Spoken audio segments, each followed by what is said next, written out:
House of the Dragon, Season 2, Episode 3, titled The Battle of Burning Mill, is out. And we're going to talk about the main themes of the episode as well as a couple of things that you needed to pay attention to. While we're talking about House of the Dragon Season 2, do us a huge favor. Smash that like button, leave us a comment, and hit the subscribe button so we can continue to grow our channel. Welcome to the Sundowners Club. So, House of the Dragon, Episode 3, The Battle of Burning Mill. We ended last week with the death of the Cargyle brothers in an emotional battle on Dragonstone. And we pick up this week and we meet some houses in the Riverlands that we haven't seen before. And they are House Blackwood and House Bracken. And they clearly don't like each other.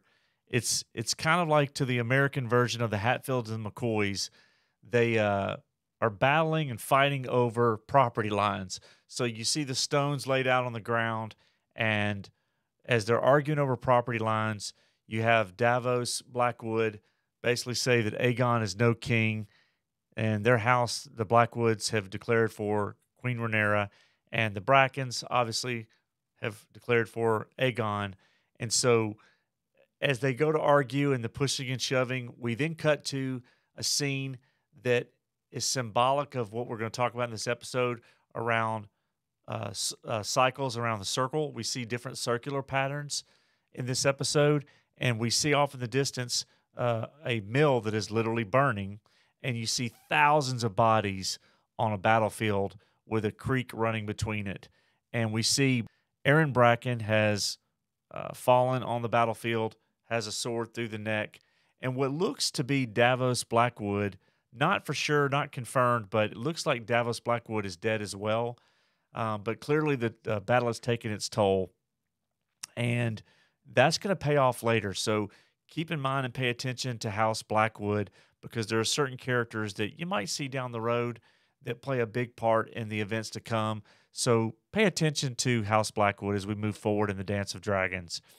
We then cut to Dragonstone, and on Dragonstone, Queen Rhaenyra is burying the Cargyle twins, and she has a scene with Rhaenys, and Rhaenys is talking to her about maybe reaching out to Alicent, and Rhaenyra is hesitant to do that, and you have a nice moment between Rhaenys and Rhaenyra as they're trying to avoid bloodshed that they know inevitably is going to mean the loss of thousands of lives, especially the free folk and the small folk.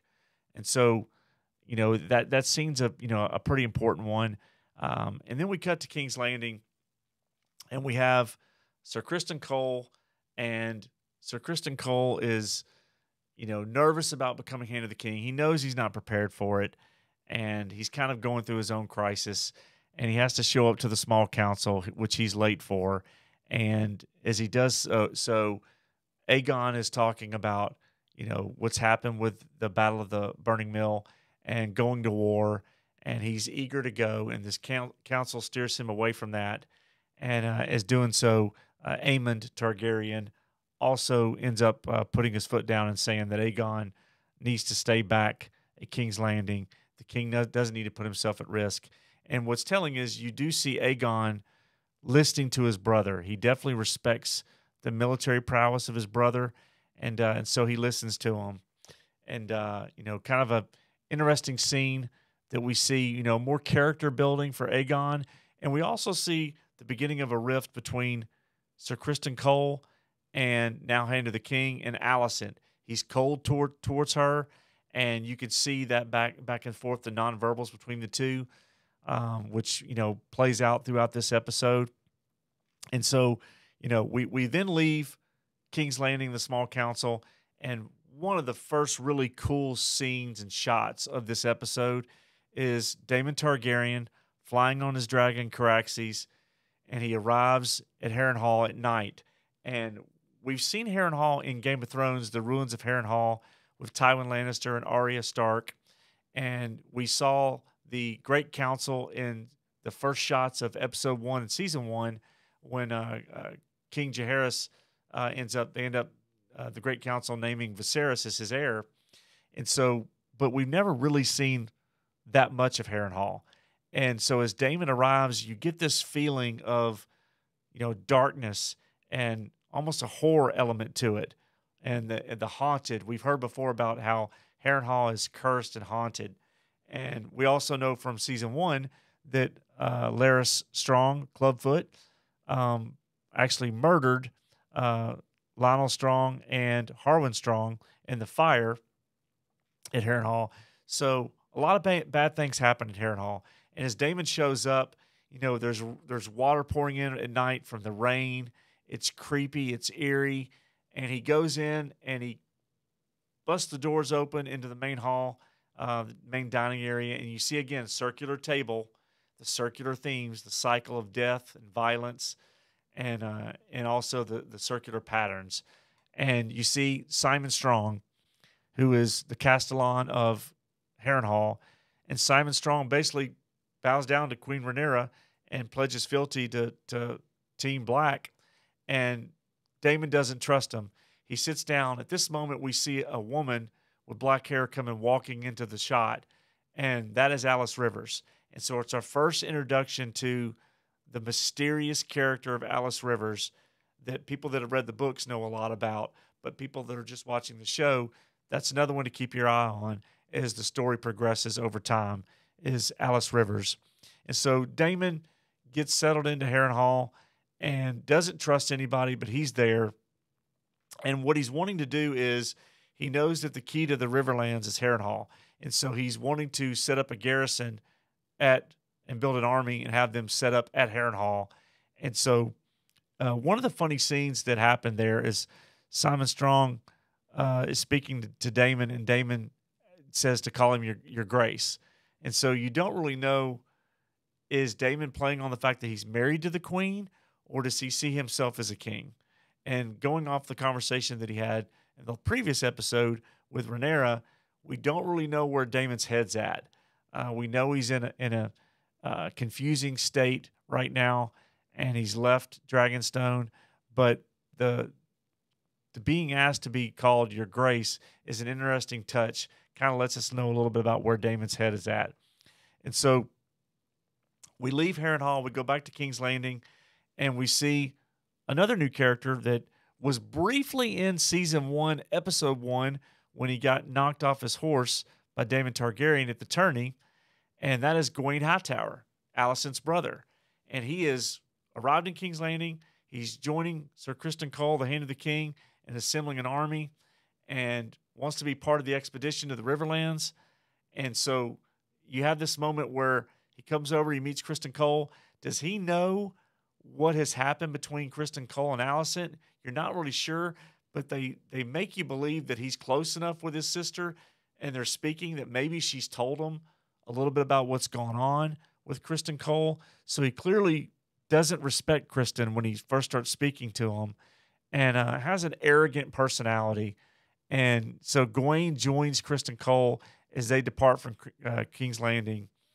And then we head back to Dragonstone, and now Rhaenyra's at her council. She's already spoken to Mysaria. This is one of the parts of the episode, like last week's episode, that I thought was the weakest, which is the scenes around Mysaria and her role, and the fact that she was integral in setting up the blood and cheese murder of a young child, and Rhaenyra knows this. She ends up setting her free because Daemon gave his word, and now she thanks her for warning her about the Cargyle brother that was coming to kill her. And so she ends up making Mysaria part of her court and an advisor to her. Very strange move. Didn't really understand it, but it's a way to bring Mysaria closer into the story and the plot lines. And so that's already happened. And you have Rhaenyra at her council, and she's got her council urging her to use her dragons and to strike, because if not, the Team Green and the Hightowers are going to strike. Rhaenyra is still holding out hope for peace. She's hesitant to go to war. She's looking for any means that she can to avoid all this bloodshed that she knows is inevitably going to tear the realm apart. And so she's taking advice and counsel, but she's also listening to Rhaenys. And so Rhaenys understands that they do need to make some decisions. So Rhaenyra is at this point worried about her children. So she's got Viserys II, and she's got Aegon the Younger, the two small blonde-haired children, and then she's got Joffrey, who is probably around middle age at this point, middle-aged child, around 6, 7. And so we saw Joffrey at the funeral for Lucerys last week as his big brother Jace was holding him. And so Rhaenyra knows that she needs to send her children away for safety after what happened to Jaehaerys in King's Landing in the Red Keep with blood and cheese. And so she tasks Rhaena to do that. And Rhaena obviously has not had a dragon hatch yet, and she feels like this is a way of just removing her from being able to fight alongside her sister Baela. And she doesn't really want to go and take the children and go to the Vale and then eventually take Viserys II and Aegon the Younger across the Narrow Sea. And so, but she accepts the assignment. And as she's doing that, you see one of the biggest Easter eggs, a literal eggs, that we see, and 4 eggs that are opened up, and 3 of them look very familiar. So this is where it gets a little confusing for book readers. So in the books, it's strongly implied that years before, there was a person named Alyssa Farman that stole 3 unhatched dragon eggs from Dragonstone, and they were thought to be the eggs of Dreamfire. And those made their way across the Narrow Sea, which eventually became Drogon, Rhaegal, and Viserion. And so, but in this moment, we see 3 eggs that look like they're Drogon, Viserion, and Rhaegal's, that also have a blue egg, a 4th egg, which it would either be Viserys II's egg, or it would be Rhaena's egg, which would eventually hatch to be a dragon called Morning. We don't quite know who the 4th egg is yet, but the 3 eggs look to be the same colors as Drogon, Rhaegal, and Viserion. What makes this interesting as a deviation from the book is that these are a clutch of eggs that we saw Prince Daemon in season 1 find that came from Syrax, which is Rhaenyra's dragon. So interesting to see what they're going to do with that as Rhaena travels to the Vale to meet Lady Jane Eyre, and also eventually across the Narrow Sea. And what if her egg is the one that is there, that's the blue egg that becomes Morning, then where's Viserys II's egg? So a couple of things that maybe created more questions than they have answers, but she accepts the assignment. She hugs her sister Baela. She then realizes at the end, before she's to leave, that Rhaenyra's given her a great honor and great responsibility to carry on the Targaryen line if something were to befall all of the people who stay behind in the war.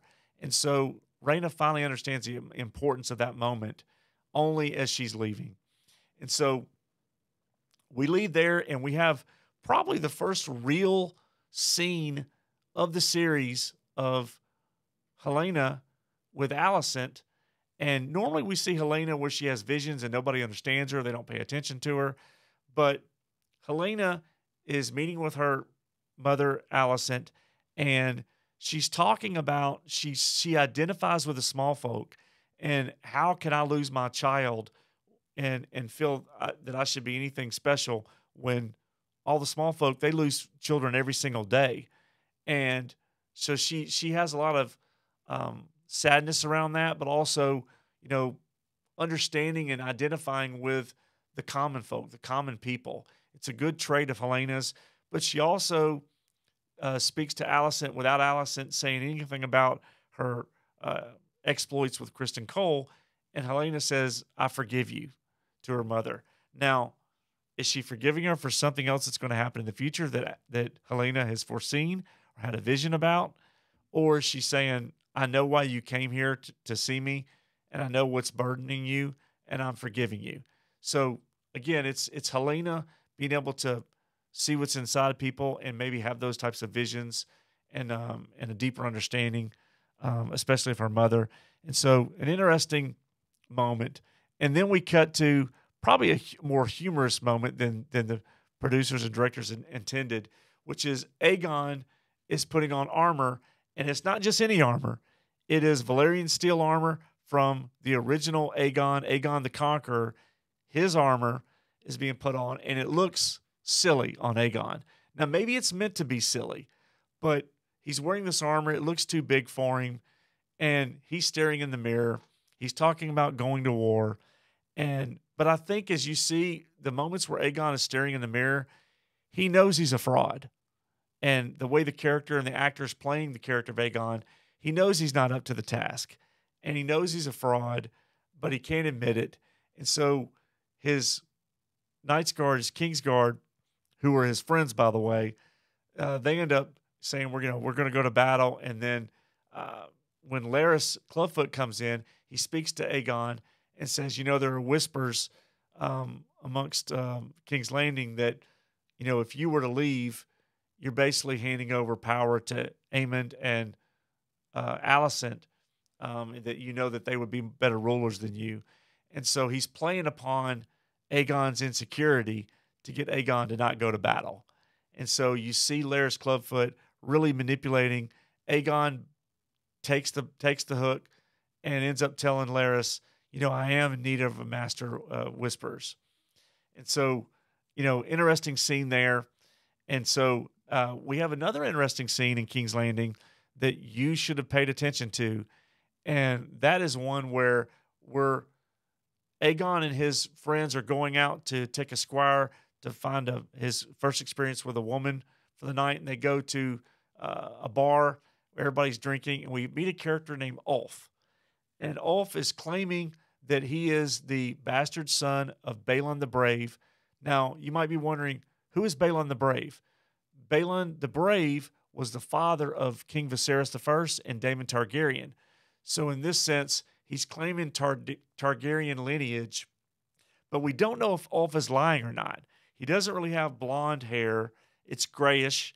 He looks like he's in his 40s, maybe the same age as Daemon. But before he can really elaborate further, Aegon and the Kingsguard come walking in with his squire, and it stops any of the talk about Ulf being, related to Balon the Brave and whether he's telling the truth or not. So, but remember Ulf and his character as we probably will see him again. And so at that point, we see Aegon and his friends going into a brothel, and they find Aemond. He's curled up in the fetal position. Aegon's making fun of him. And in a really interesting moment, you see Aegon go from having this fetal position therapy session to handing the woman over to Aegon and his friends, the squire, for the evening, and getting up and saying, I'm in no further need of her. And his shoulders end up standing up. He's stark naked. And you see the Aemon Targaryen that you really don't want to mess with. And you get a sense that he's not one that's quick to lash out, but everything registers and stays in his mind and his brain for later. So you wonder if that poking that Aegon is doing at Aemon's psyche, is that going to come back and hurt Aegon? You certainly know that Aemon doesn't forget anything. And so we then come back to Harrenhal, and probably the most important scene of the episode is Daemon Targaryen is dealing with the leaks in the roof, and he's in his bed, and he ends up having a dream where the doors are being pounded on, and he opens the doors, and as he's walking down the hall, he goes into a room, and he's having a dream or a vision of a young Rhaenyra. So we see Millie Alcott is back playing young Rhaenyra, and it's a haunting scene where she is sewing the head back on the Prince Jaehaerys, and Daemon has actually got tears in his eyes. It's like he's seeing the sins that he's committed, and he's traumatized by it, and it feels like he's being tortured. So, she's basically Rhaenyra. There's a couple things going on here. Rhaenyra is saying, I'm always having to clean up your messes. And at the same time, why is Daemon seeing Rhaenyra as the teenage version of herself? Is that the Rhaenyra that he fell in love with? Is it the Rhaenyra that he felt he could control and she's not as controllable now as she's grown up and gotten older. You know, that creepy part of Damon and the part that's really hard to like or hard to understand is at play here. But he's also showing the human side of himself by the fact that he's got tears in his eyes and he's obviously tortured by it. He then wakes up and he's standing outside of Harrenhal in front of a weirwood tree. He's dropped his sword and he's standing in front of a weirwood tree. And those that have watched Game of Thrones, House of the Dragon, they know that the weirwood trees have a link to the past and to magic. And so very interesting that he's standing there and he turns around and there's Alice Rivers again. And she says, "You're going to die in this place." And clearly Damon has a very serious look on his face. And take note of that. Alice Rivers, is she a witch? Does she have magical abilities? What is her story? I think we're going to see a lot more of Alice Rivers. So keep in mind, you know, her role as we move forward with Damon at Harrenhal. And so as we wrap up the episode, what I believe is the weakest part of the episode was Rhaenyra has now decided that she is going to travel via boat to King's Landing, and she is going to try to have a parlay, a conversation in secret with Alicent. So she goes to Massaria. Massaria sets it up for her to make her way in, and she's one of the women of the Sept. So she's wearing that disguise. She goes into the Sept. Again, we have a circular shot overhead of the candles being lit of the circular altar table. So that theme of that circle of violence, circle of death, is something that's been consistent in this episode. And so she sits down and she confronts Alicent, and they have a conversation where she's trying to find peace, and Alicent is not really given much. But then they discussion of that you've taken my birthright, and Alicent says, I didn't lie. He said Aegon. And so she finally asks her, what did my father say on his deathbed? And did he mention my name? And Alicent says, no, he said Aegon. And then she says, the prince that was promised to unite the realm. When she says that, Rhaenyra knows that Alicent misunderstood what Viserys was saying the whole time. All this stuff has been started. It's been a huge misunderstanding. And then she tells her that, no, that's a story he told about Aegon the Conqueror, a prophecy. And Alicent, you see Alicent believes her. But at this point, Alicent says it doesn't matter. And Rhaenyra says it's a mistake. And she says it's not a mistake. Cole is on the march. And Aemon, you know what he is. And that is Alicent telling Rhaenyra that my son, Aemon, can't be stopped. She knows he's a sociopath, and she knows she's lost control over Aemon, probably lost control over Aegon, and Sir Criston Cole is on the march to the Riverlands as well. So she gets up and leaves, and you now see a look on Rhaenyra's face that she knows she's done everything she can to avoid this war, but this is her birthright, and now she knows she's going to war. So to wrap up this episode, there were a lot of things to like about the episode. I really think the scenes with Daemon and Harrenhal and Alice Rivers were good. One of the scenes I did mention was around Corlys Velaryon and Rhaenys. We got quite a bit of Rhaenys this week. You know, is that a little bit of foreshadowing around her ultimate fate? I don't know, but Rhaenys having a conversation with Corlys around who will inherit Driftmark, was a smaller scene in the rain. But at the end of the day, this episode was really symbolic of what's to come starting next week, which is the war is broken out. We're going to see dragons. We're going to see massive deaths and casualties. And the first 3 episodes of this season has served as a precursor to trying to avoid war, trying to form alliances, and the jockeying for positions of power within both Team Green and Team Black.